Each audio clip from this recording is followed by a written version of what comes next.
Assalamualaikum warahmatullahi wabarakatuh. Salam sehat untuk kita semua.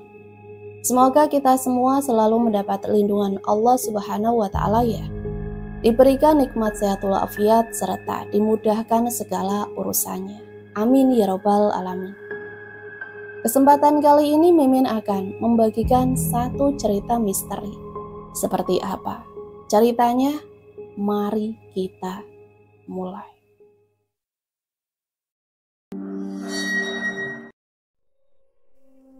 Cerita ini datang dari seorang perempuan bernama Lintang yang waktu itu lagi hamil besar dan harus tinggal di rumah mertuanya jauh dari kota.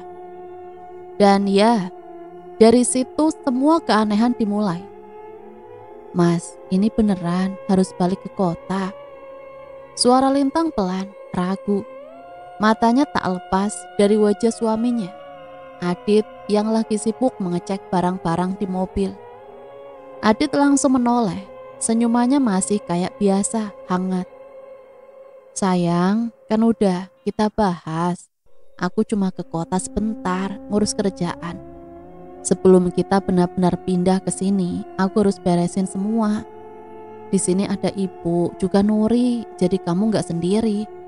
Lintang mengangguk pelan, walau dalam hati berat ngelepasin Adit, tapi dia juga ngerti. "Ya udah, tapi janji ya cepet balik. Aku pengen kamu ada pas anak pertama kita lahir, Mas." Adit tersenyum manis, mengecup kening istrinya sebelum akhirnya masuk mobil. Mesin dinyalakan dan suara mobil itu perlahan menjauh, meninggalkan Lintang berdiri sendiri di ambang pintu rumah tua bercat biru itu. Hari makin sore, langit mulai menguning dan angin berhembus dingin dari arah belakang rumah. Suasana desa memang sunyi, tapi justru kesunyian itu yang membuat bulu kuduk Lintang meremang. Namanya Lintang, usianya 26 tahun, sedang hamil besar. Dia ketemu Adit waktu sama-sama ngelamar kerja di perusahaan di kota, dan mereka nikah setelah beberapa bulan kenal. Awalnya Lintang ingin lahiran di kampungnya sendiri, di Sumatera. Tapi Adit minta biar dia lahiran di kampung halaman Adit di Jawa, biar ibunya bisa bantuin jaga. Dan disinilah dia sekarang, di rumah mertuanya. "Ibu kemana ya? Dari tadi gak kelihatan. Nuri juga." Lintang berdiri di tengah rumah, merasa aneh karena suasana sepi banget. Rumah ini gak besar tapi juga gak sempit. Ada 2 kamar di depan, satu di belakang dekat dapur. Cat biru di dinding sudah mulai mengelupas, bikin rumah ini kelihatan makin tua. Langkah Lintang membawa dia ke arah dapur. Di sana samar-samar terdengar suara air gemericik dari belakang rumah. "Ibu mandi tapi kok sore-sore gini? Bukannya beliau punya asam urat? Dingin banget loh." Lintang jalan pelan ke arah pintu bambu di belakang. Digeser pintunya, muncul suara khas pintu tua. Matanya langsung tertuju pada sumur tua di pojok halaman belakang. Tapi aneh, yang biasa dipakai untuk mengambil air kering. Tali karet buat narik ember pun gak basah. Seharusnya kalau ada yang mandi, itu semua basah kan? Angin berembus dingin, menembus tengkuknya. Lintang buru-buru balik badan. Tiba-tiba sesuatu jatuh persis di depan kakinya. Astagfirullahaladzim. Jantung Lintang nyaris copot. Dia melangkah mundur. "Oh, kelapa." Lintang mengelus dada. Kirain apaan tadi. Kagetin aja. Dia mendekat, mau mengambil kelapa itu. Tapi pas dia raih benda itu, tangannya kaku, nafasnya tercekat. Itu bukan kelapa, itu kepala manusia. Matanya melotot. Kepala itu menggelinding pelan, lalu berhenti di dalam ember hitam. Tubuh Lintang mundur ketakutan. "Lintang!" Suara itu datang dari belakang. Bahunya ditepuk pelan. Astagfirullahaladzim. Lintang refleks, balik badan. Ibu, lirihnya langsung dia peluk perempuan tua itu. Bu Ratna, ibu mertuanya. Kamu ngapain sih di luar jam segini? Sebentar lagi maghrib loh, ayo masuk. Gak baik perempuan hamil keluyuran. Lintang panik, telunjuknya gemetar, nunjuk ke arah ember tadi. Ibu, itu bu. Bu Ratna berjalan ke arah ember lalu menunduk. Ini maksudnya, katanya sambil mengangkat kelapa tua. Lintang melongo. Tadi itu kepala bu. Sumpah, tadi aku lihat kepala bu. Bu Ratna menatap Lintang dalam-dalam. Kamu halusinasi sayang. Ini cuma kelapa. Udah jangan dibikin lucon. Ayo masuk. Lintang masih bingung, tapi tangannya ditarik lembut masuk ke rumah. Bu Ratna mendudukkan Lintang di kursi kayu dan membawakan segelas air putih. Minum dulu, hamil besar kayak kamu gak boleh stres. Sebelum maghrib harus sudah di dalam, bahaya. Lintang cuma bisa mengangguk. Bu Ratna tersenyum. Ganti baju sana, habis itu kita makan bareng. Waktu Lintang balik ke dapur, aroma masakan semerbak. Dia melihat Bu Ratna senyum di depan kompor dan ada satu perempuan duduk membelakangi dia. Nuri, Lintang ragu. Bu Ratna menoleh. Iya, itu Nuri, baru balik dari rumah Mbok Tari. Lintang bengong. Tapi kok aku gak lihat dia lewat depan? Dia kehujanan, jadi lewat pintu belakang, biar gak bikin lantai becek. Jawab Bu Ratna cepat, seolah tahu apa yang ada di pikiran Lintang. Tapi aneh, baju Nuri kering, rambutnya pun gak basah. Lintang makin curiga, tapi dia tahan. Dia duduk di samping Nuri. Tiba-tiba tercium bau busuk menyengat hidungnya. Bau bangkai, tapi lebih parah. Lintang mau berdiri, tapi ketika dia menengok ke arah Nuri, wajah Nuri bolong. Matanya cuma satu, wajahnya hancur. Tapi dia tersenyum, senyuman yang sama dengan kepala yang tadi ia lihat di belakang rumah. Pagi datang tanpa permisi. Cahaya matahari menyusup dari sela-sela papan kamar yang sudah lapuk. Lintang membuka mata perlahan. Kelopak matanya berat, tapi perlahan terbuka juga. Batu kecil keluar dari tenggorokannya. Ibu, lirih keluar dari bibirnya. Dan di situ Bu Ratna, ibu mertuanya, duduk di kursi kayu dengan wajah senyum kalem. Lintang, udah bangun sayang? Suaranya lembut, seperti gak ada yang salah. Tetapi Lintang masih kebayang kejadian semalam. Nuri, wajah bolong, bau busuk, senyum seram. Aku semalam lihat. Belum sempat Lintang selesai ngomong, Ratna langsung memegang tangannya erat. Sudah sayang, itu semua cuma mimpi. Kamu capek, jarak perjalanan dari kota ke sini jauh. Kamu kan lagi hamil tua, wajar kalau kamu lelah. Lintang gak bisa menjawab. Ada yang aneh, tapi dia juga gak yakin dengan apa yang dia lihat. Tidur lagi ya nak, ini ibu tambahin bantal biar kamu nyaman. Bu Ratna menyusun bantal jadi sandaran. Nafasnya dingin, nyaris membekukan kulit Lintang. Waktu wajahnya mendekat kepada Lintang. Lalu tanpa banyak bicara, dia keluar dan menutup pintu kamar. Lintang rebahan lagi. Mungkin emang aku capek. Mungkin cuma mimpi. Dia terpejam lagi. Beberapa jam kemudian, Lintang menguap panjang, duduk dan menyandar. Udah siang. Sinar matahari dari celah papan menyorot langsung ke mukanya. Dia berdiri dan turun dari dipan. Aduh, pinggangku sakit. Keluhnya sambil melangkah keluar kamar. Tapi begitu dia keluar, sepi. Dapur kosong, gak ada ibu mertuanya, gak ada Nuri. Bahkan makanan pun gak ada. Bu, Nuri. Lintang keliling rumah, tapi hasilnya nihil. Rumah itu terasa lebih sepi dari biasanya. Makin gak nyaman. Karena bingung dan gelisah, dia memutuskan duduk di kursi bambu di teras. Pandangannya menyapu sekeliling halaman. Pohon jambu air di depan rumah yang gersang. Gak ada buah, padahal musim hujan. Bunga-bunga liar tumbuh gak karuan. Potnya pada pecah. Rumah ini benar-benar kelihatan mati. Udah hampir setengah hari Lintang menunggu, tapi Bu Ratna dan Nuri gak balik-balik juga. Akhirnya dia memutuskan untuk mencari mereka. Dia ingat di desa ini ada rumah warga yang dulunya pernah dia kunjungi bareng Adit. Kayaknya dekat sini ada rumah Bu Rina deh. Lintang berjalan kaki. Batu kecil dan tanah liat membuat jalannya licin. Dulu cuma 15 menit jalan kok, sekarang rasanya jauh banget ya. Gumamnya.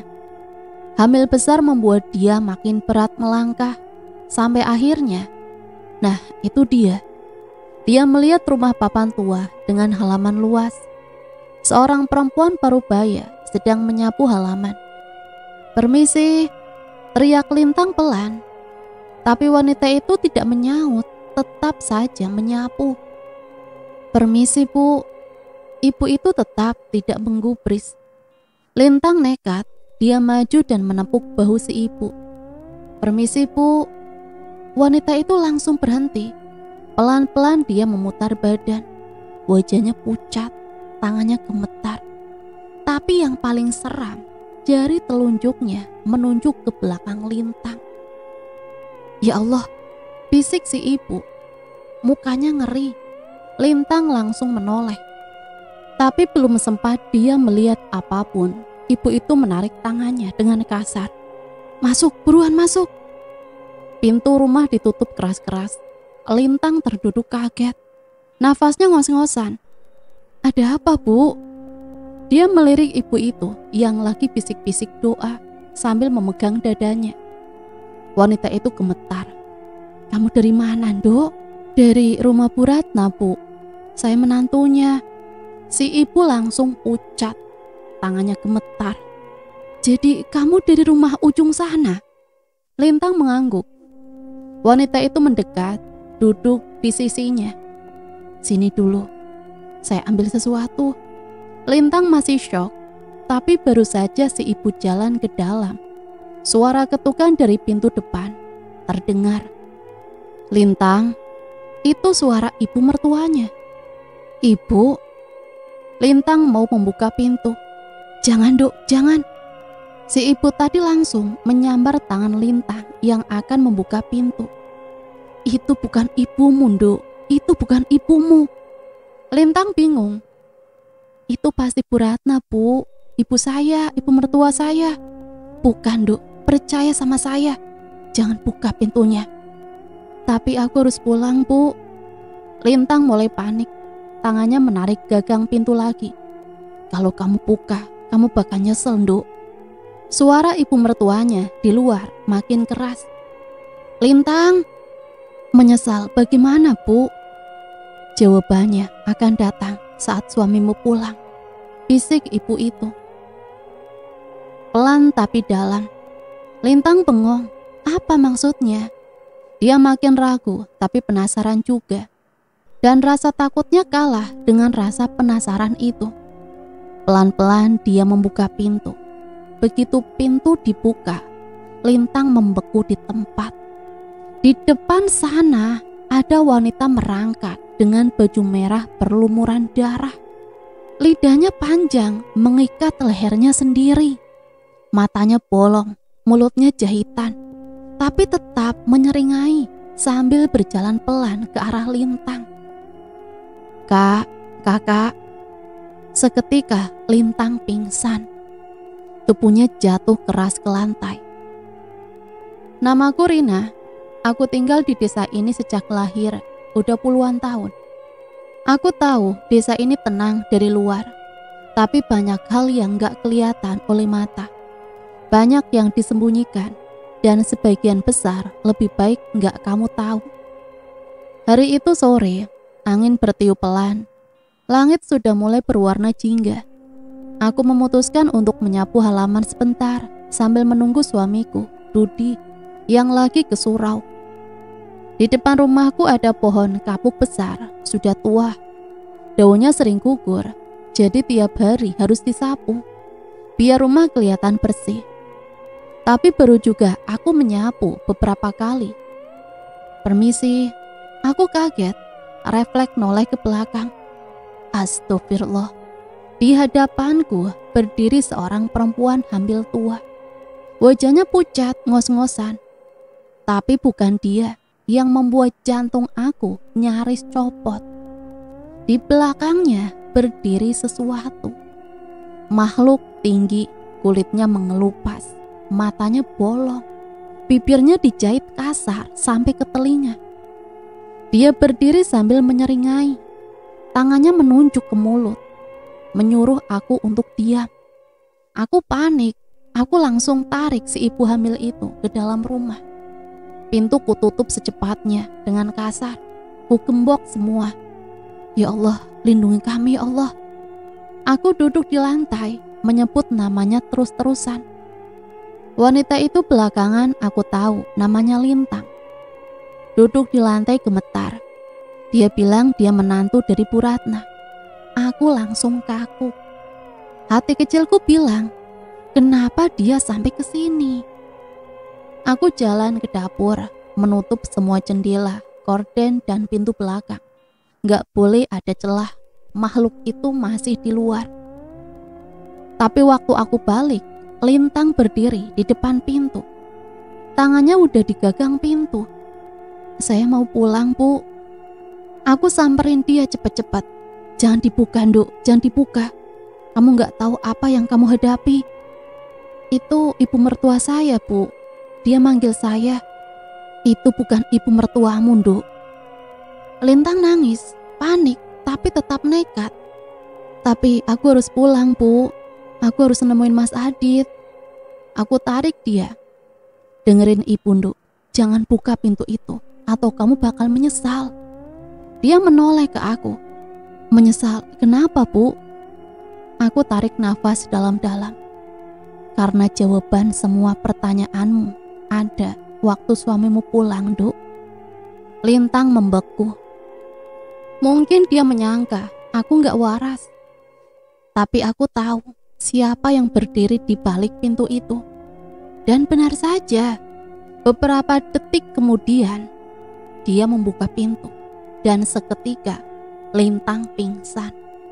Aku lari nangkep badannya sebelum jatuh ke lantai. Makhluk itu ada di depan rumah, merangkak. Lidahnya panjang, melilit lehernya sendiri. Mulutnya masih menyeringai. Darah menetes dari dagunya. Aku peluk Lintang erat-erat. Ya Allah, lindungi kami. Makhluk itu ngerangkak ke arah kami. Pintu ditendang dari luar. Lintang, Lintang, pergilah, pergi. Aku berteriak. Tanganku masih menggenggam tangan Lintang yang pingsan. Tubuhnya dingin. Aku terus membaca doa. Rina. Aku melirik ke arah suara itu. Makhluk itu memanggil namaku dengan suara serak, kasar. Kayak ada pasir di tenggorokannya. Pergi, pergi Nuri, pergi. Dia diam, tapi cuma sebentar. Suara hantaman di pintu makin keras. Dia milikku, dia milikku. Suara itu menggema di seluruh rumah. Aku peluk Lintang lebih erat. Dia bukan milikmu. Aku berdiri dengan sisa keberanian yang aku punya. Aku berdiri di depan pintu. Wahai iblis terkutuk, enyahlah dari rumahku. Kukutuk. Kau tak boleh menginjak rumah ini, tak boleh mengganggu siapapun di sini. Allahu Akbar. Tiba-tiba makhluk itu tertawa. Suaranya seperti melilit ubun-ubun. Baiklah Rina, kali ini kalian bebas, tapi tidak untuk selamanya. Aku akan kembali dan aku akan ambil apa yang sudah diberikan untukku. Dan suara itu pun hilang. Aku duduk di lantai, masih memegang tangan Lintang. Tanganku gemetar, nafasku berat, air mataku menetes sendiri. Kenapa kamu bisa sampai ke sini, Nduk? Assalamualaikum, Bu. Suara berat dari luar rumah terdengar, menyadarkan lamunanku. Itu suara suamiku, Dery. Waalaikumsalam, Pak. Aku membuka pintu. Suamiku berdiri di depan, matanya langsung melihat Lintang yang masih pingsan. Loh, itu siapa, Bu? Nanti aku jelasin, Pak. Sekarang bantu aku angkat dia dulu ke kamar. Malamnya setelah sholat bersama, aku dan suamiku duduk di depan tungku. Sambil minum kopi, kami memikirkan semua ini. Aku ke surau dulu ya, Bu. Ngapain malam-malam gini? Tiba-tiba terdengar suara jeritan dari kamar depan. Aku dan suamiku langsung panik. Kami berlari. Suamiku di depan, aku menyusul. Kami sampai di depan kamar Lintang. Pintu tertutup rapat. Aku ketuk pintunya. Lintang, Duk, kamu bangun. Suamiku melangkah maju. Lintang, tolong buka pintunya, Duk. Gak ada jawaban. Aku mengintip lewat celah papan pintu. Seketika aku mundur, terjatuh menabrak meja. Wajahku pucat, air mataku keluar sendiri. Aku gak bisa ngomong, gemetar semua. Suamiku tahu ada yang salah. Dia mendobrak pintu. Pintu gak mau dibuka, padahal biasanya ringan. Kayak ada yang menahan dari dalam. Suamiku mengambil nafas dalam. Bismillah, Allahu Akbar. Pintu seketika terbuka. Suamiku langsung masuk. Aku menyusul. Kami melihat sekeliling kosong. Lintang gak ada. Tapi aku ingat, sebelum pintu dibuka, aku lihat dengan mataku sendiri. Lintang melayang. Dan yang di atas tubuhnya adalah Ratna. Sakit banget kepalaku. Lintang bangun dengan pelan, kepalanya berat, tengkuknya pegal. Matanya mendapatkan cahaya redup dari jendela kecil. Dia mencoba bangun dan duduk. Ini kamar Adit. Kok aku balik lagi ke sini? Lintang memegang pelipisnya. Semalam aku di rumah Purina, kan aku pingsan. Terus makhluk itu, astaga, dia langsung pungkam. Tangannya menutup mulutnya sendiri. Makhluk itu nyata. Aku lihat bukan mimpi. Tapi tiba-tiba pintu kamar terbuka dan masuklah Bu Ratna, ibu mertua tercinta, dengan wajah penuh senyum seperti biasa. Di tangannya ada nampan berisi bubur dan segelas air. Sayang, kamu udah bangun? Alhamdulillah. Bu Ratna duduk di sebelah Lintang, menaruh nampan di nakas samping tempat tidur. Gimana rasanya? Udah enakan? Lintang ragu, tapi akhirnya membuka suara. Bu, semalam aku sempat keluar rumah kan? Aku ke rumah Purina. Terus ada yang ngejar aku. Itu Nuri, Bu. Tapi mukanya... Sebelum Lintang bisa menyelesaikan kalimatnya, Bu Ratna langsung mengelus tangannya sambil tersenyum lembut. Sayang, kamu gak kemana-mana kok. Kamu tidur dari sore, lelah banget loh. Gak bangun-bangun, mungkin itu cuma bunga tidur. Mimpi karena kelelahan. Mimpi? Lintang mulai merasa ada yang janggal. Udah dimakan dulu buburnya, ibu mau jemput Nuri dulu. Jangan kemana-mana ya sayang. Dan ingat, jangan keluar rumah sebelum ibu pulang. Janji ya sayang. Lintang hanya bisa mengangguk. Bu Ratna tersenyum lalu keluar dan menutup pintu. Lintang diam. Dia menatap bubur di atas nampan. Perutnya lapar, tapi hatinya deg-degan. Entah kenapa sesuatu terasa salah. Dia ambil HP dari meja, mengecek sinyal. Semoga bisa telepon Mas Adit. Tapi tak ada sinyal. Lintang mencoba kirim pesan. Mas, kamu di mana? Aku takut. Tolong balas pesan aku, Mas. Pesan cuma centang satu. Lintang frustasi. Oke, mungkin Mas Adit sibuk. Dia scroll kontak. sampai satu nama yang membuat air matanya hampir mengalir. Mama. Dia pencet tombol telepon, berdering. Halo, Lintang, Dok, kamu di mana? Gimana kabarmu? Kok kamu gak ngabarin Mama dari kemarin-kemarin? Kami panik tahu gak? Suara Mama di seberang sana terdengar histeris. Lintang tersenyum kecil, matanya berkaca-kaca. Maaf Ma, aku baru sempat telepon. Aku baik-baik aja. Aku udah di rumah Mas Adit. Udah dari kemarin. Apa? Kemarin? Lintang kaget. Kalian kan udah pergi seminggu yang lalu, Dok. Dek, Lintang membeku. Seminggu? Tapi aku baru nyampe kemarin, Ma. Ketika mamanya Lintang akan menjawab, tiba-tiba suara aneh muncul dari HP. Lalu suara mamanya terdengar lagi. Lintang, kenapa ketawa-tawa kayak gitu? Tiba-tiba panggilan terputus. Lintang gemetar. Aku gak ketawa, Ma. Air matanya menetes dan HP-nya mati sendiri. Baterainya masih 70%. Lintang panik. Dia berdiri tapi pinggangnya nyeri. Ya Allah. Dia lihat bubur di nakas, perutnya keroncongan. Ya udahlah, makan aja daripada pingsan beneran. Dia mengaduk bubur itu. Pas sendok udah hampir masuk ke mulut. Lupa doa. Dia taruh sendoknya, menutup mata dan baca doa dalam hati. Bismillahirrahmanirrahim. Pas dia buka mata lagi dan melihat ke mangkok. Astagfirullahaladzim. Lintang melemparkan nampan itu. Buburnya berubah penuh belatung, tanah liat dan darah beku.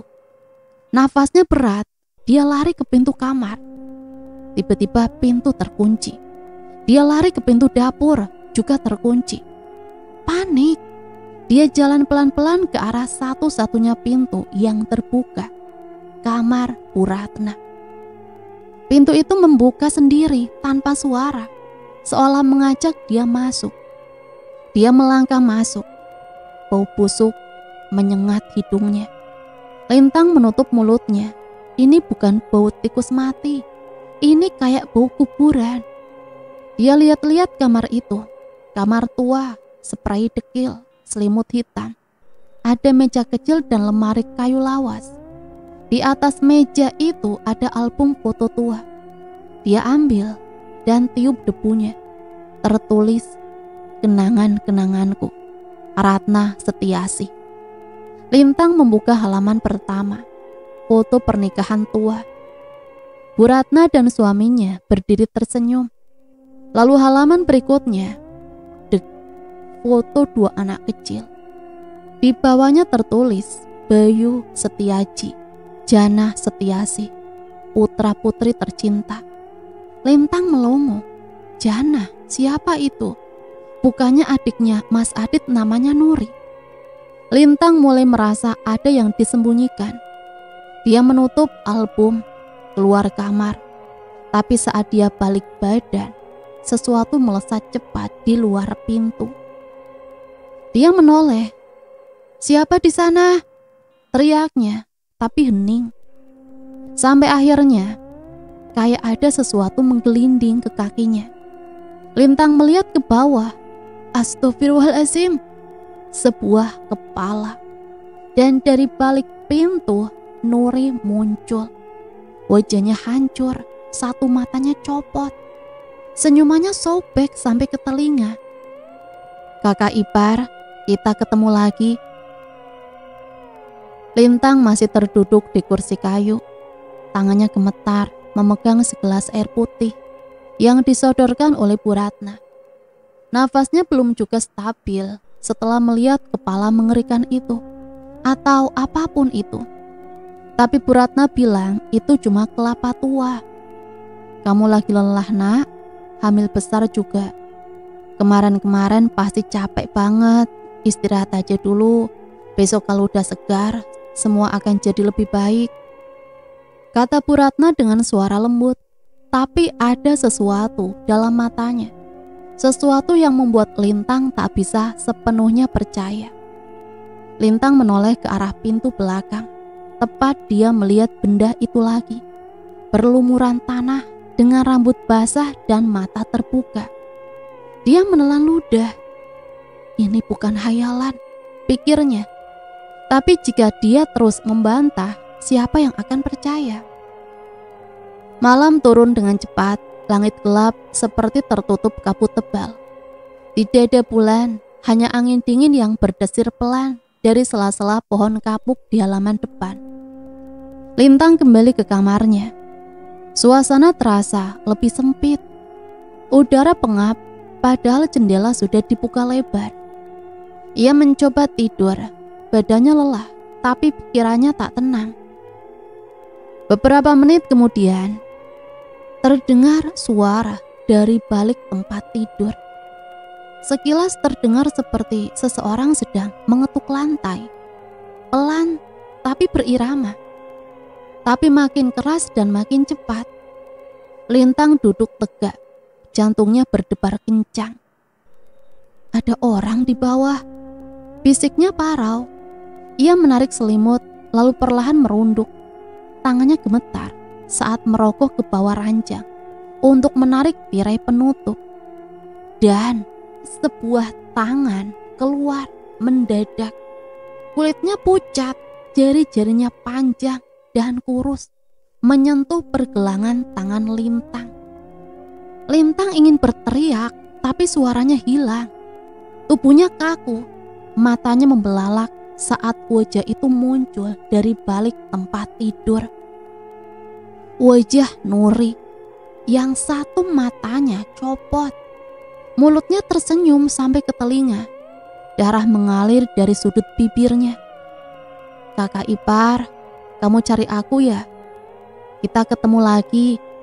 Lintang berusaha mundur, tapi tubuhnya tidak merespon. Seperti ditahan oleh sesuatu yang tak terlihat.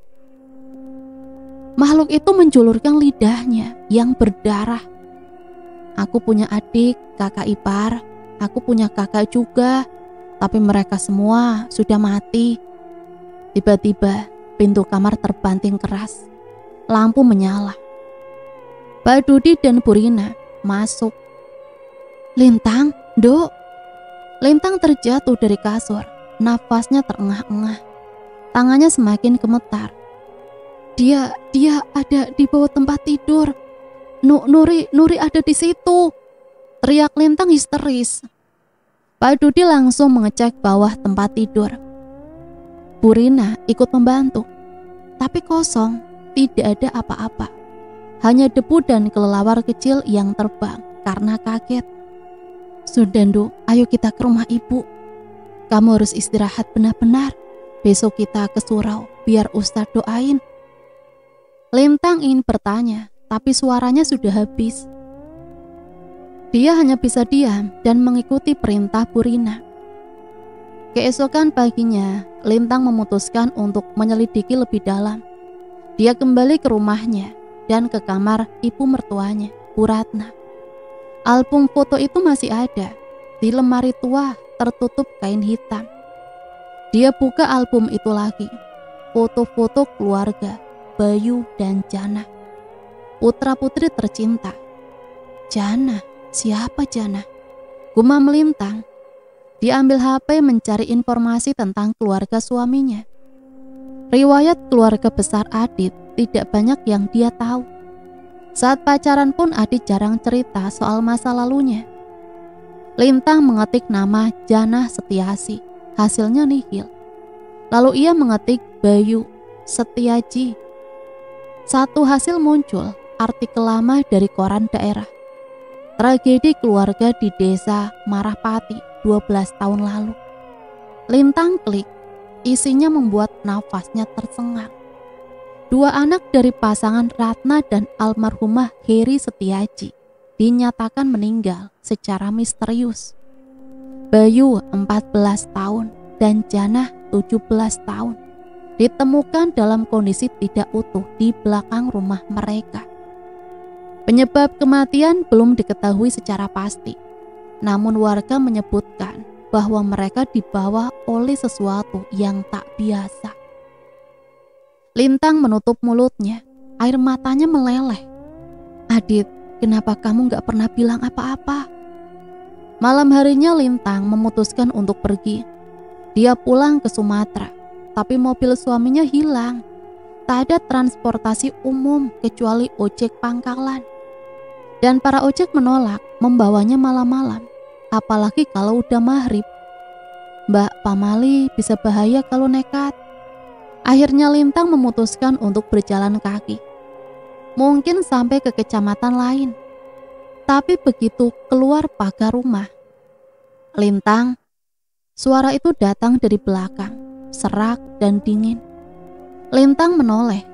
Di sana berdiri wanita tua dengan kaki terbalik. Tumit menghadap ke depan. Senyumannya menganga, wajahnya keriput. "Aku antar kamu pulang." Lintang berlari secepat mungkin, tapi langkah kaki itu mengikutinya, lambat tapi pasti. "Jangan takut, aku hanya ingin membantumu." Tiba-tiba Lintang menabrak sesuatu, seseorang. Dia mendongak. Itu Purina, tetangga yang beberapa waktu lalu menolongnya. "Kamu lagi di sini, cepat masuk," ajak Purina cepat. Lintang menoleh ke belakang. Wanita tua itu menghilang. "Kamu lihat dia lagi ya?" desis Purina pelan. "Kalau begitu kamu harus tahu satu hal." "Apa? Apa itu?" teriak Lintang putus asa. Purina menatapnya dalam-dalam. "Jannah itu adalah pembawa kutukan, dan kamu sudah terpilih, Nduk." Lintang tak bisa tidur setelah pertemuan mengerikan dengan wanita berkepala terbalik tadi.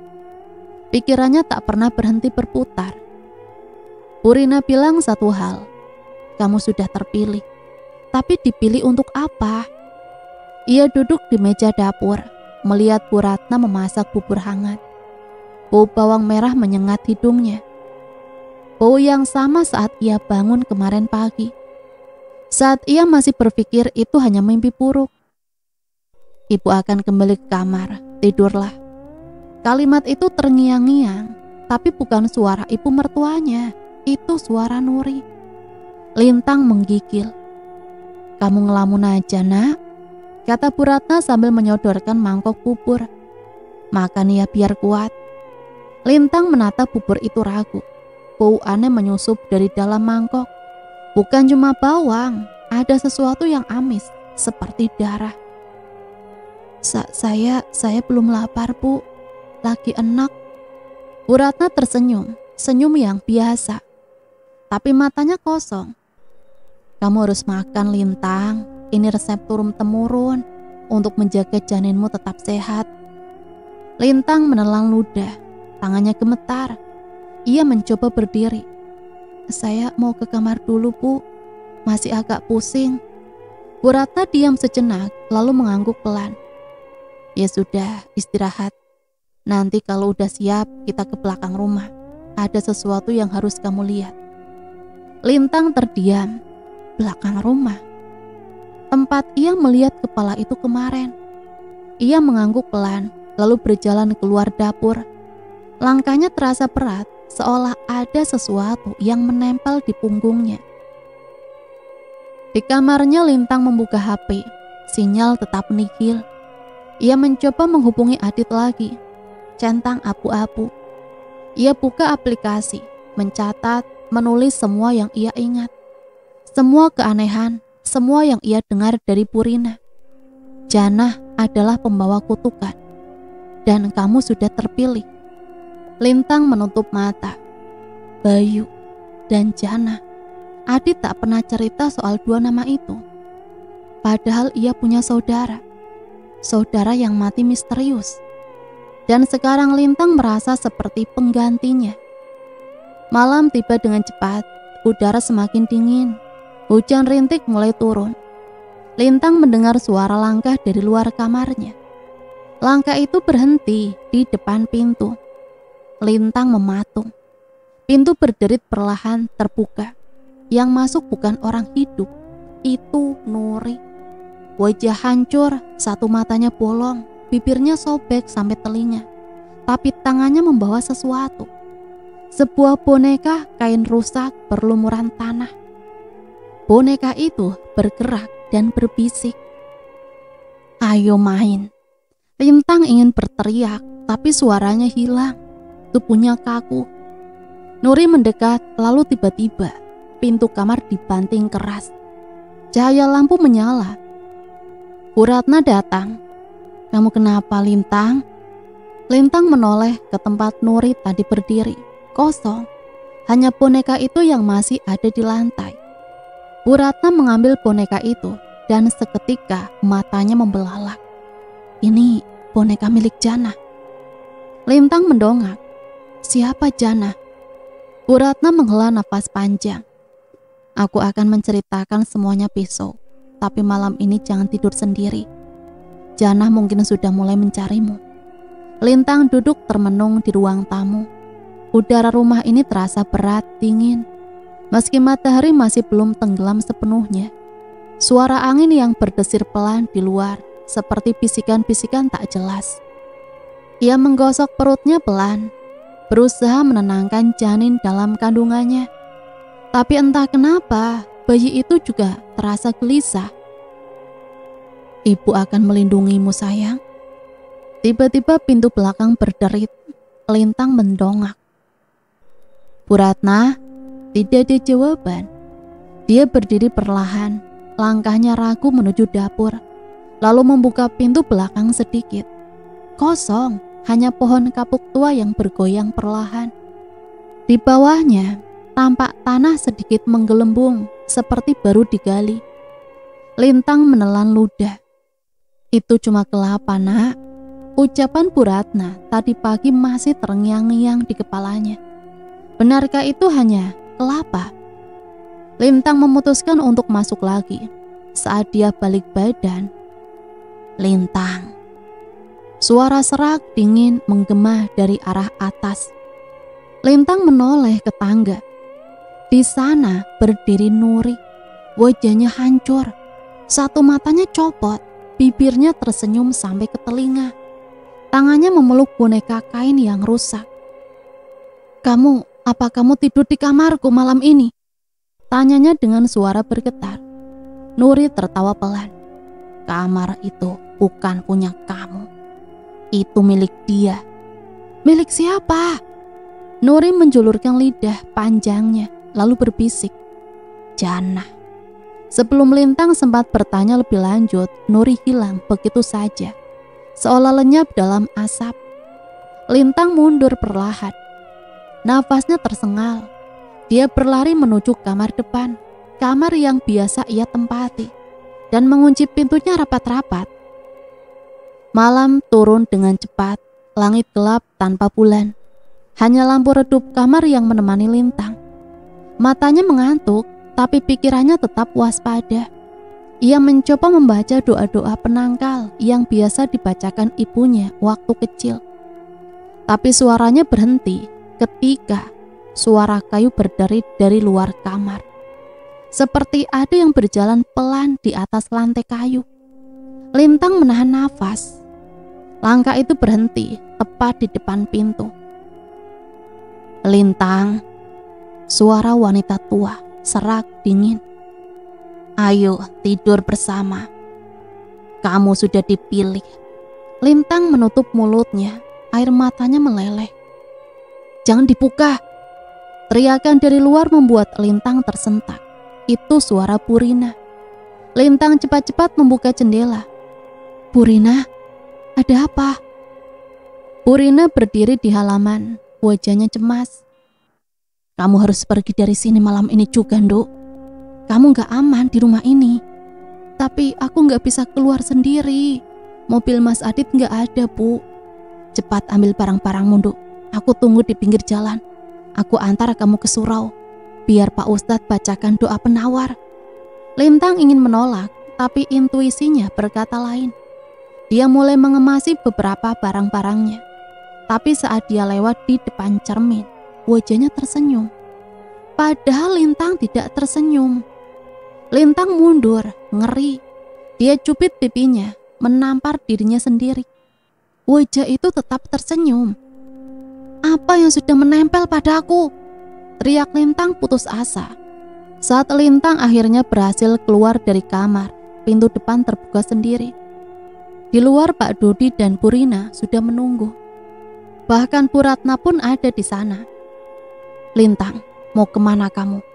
Tanya Bu Ratna dengan senyum dingin. Saya mau pergi dulu, Bu. Saya butuh istirahat di tempat lain. Bu Ratna diam sejenak lalu mengangguk. Ya sudah, tapi ingat, kalau kamu pergi malam-malam begini, kamu harus siap. Siap untuk apa, Bu? Bu Ratna menatap Lintang dalam-dalam. Untuk bertemu Jannah. Lintang membatu. Siapa Jannah, Bu? Bu Ratna tersenyum. Adikmu yang paling tua. Akhirnya Lintang pun tak jadi pergi. Pak Dodi dan Bu Rina pun tak bisa berbuat banyak karena ada Bu Ratna. Lintang tak bisa tidur. Udara malam begitu pengap. Meskipun jendela kamar sudah dibuka lebar, bau tanah basah menyusup masuk, bercampur dengan aroma anyir yang dia kenal, bau kematian.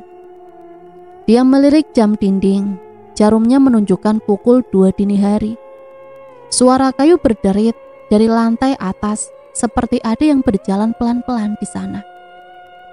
Lintang menarik selimut sampai ke dagu, nafasnya tertahan. Langkah itu mendekat, berhenti tepat di depan pintu kamarnya.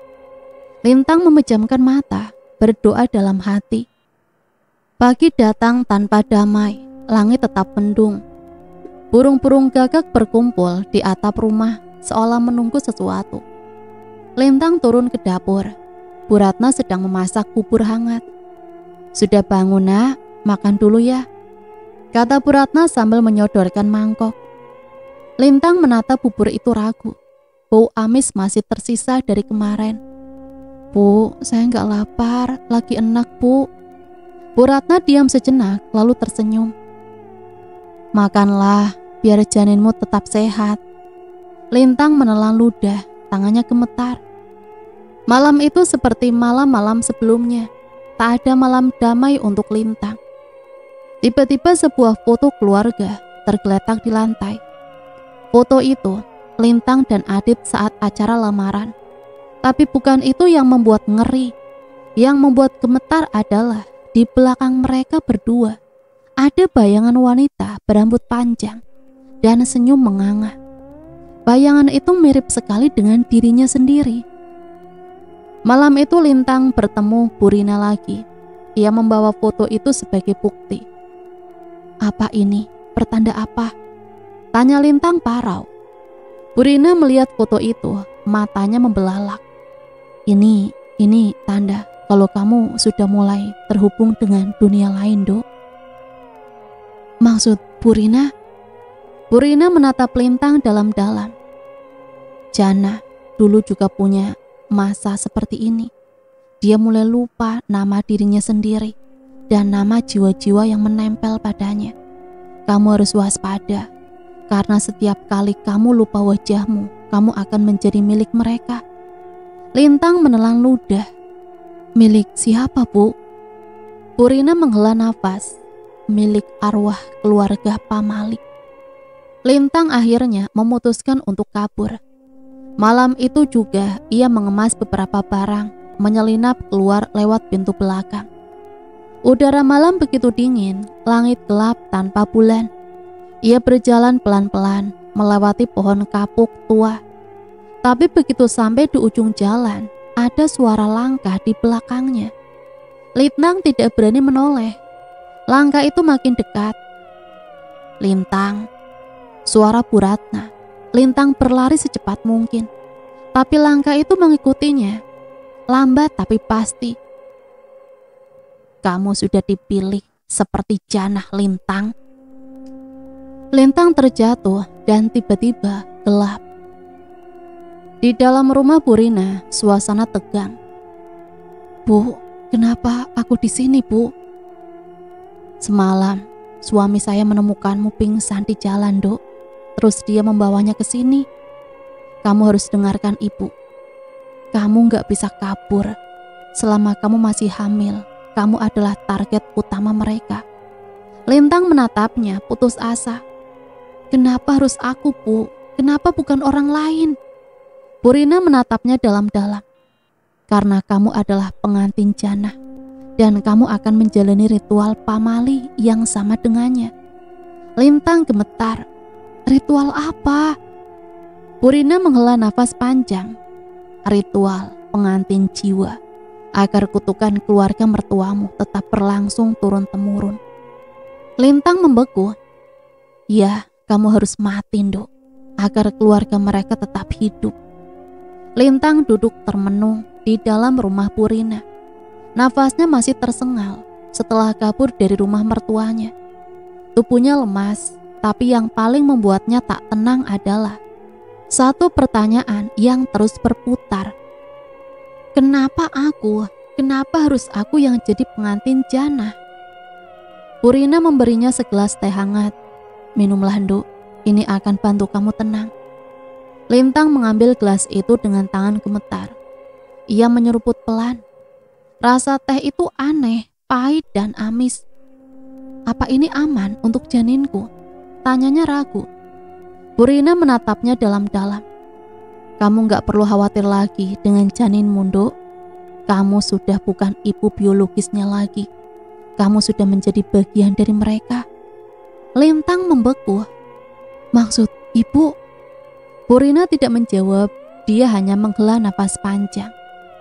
Tidurlah dulu, besok pagi kita bicara lebih lanjut. Lintang ingin protes, tapi matanya perlahan-lahan mengatup sendiri.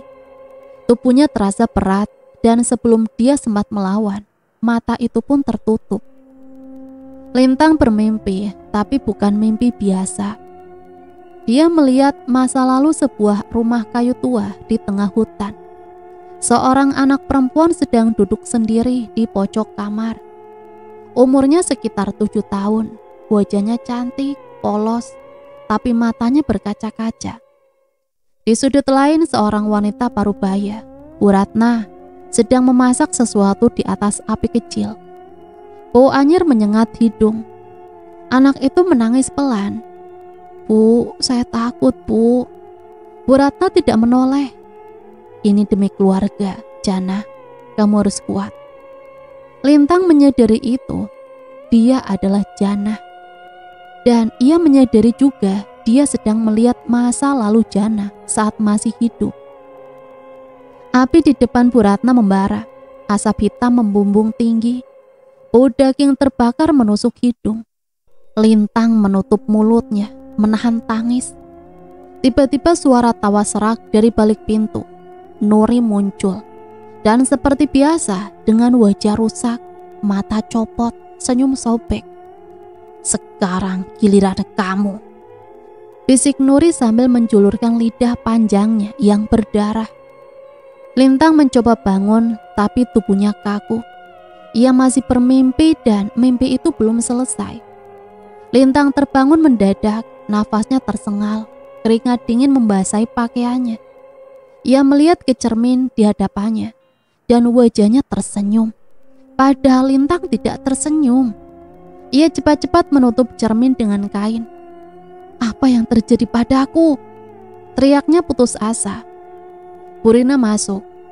Kamu sudah lihat wajahmu sendiri, Nduk? Lintang menatapnya ngeri. Saya jadi seperti mereka, Bu. Rina menghela nafas.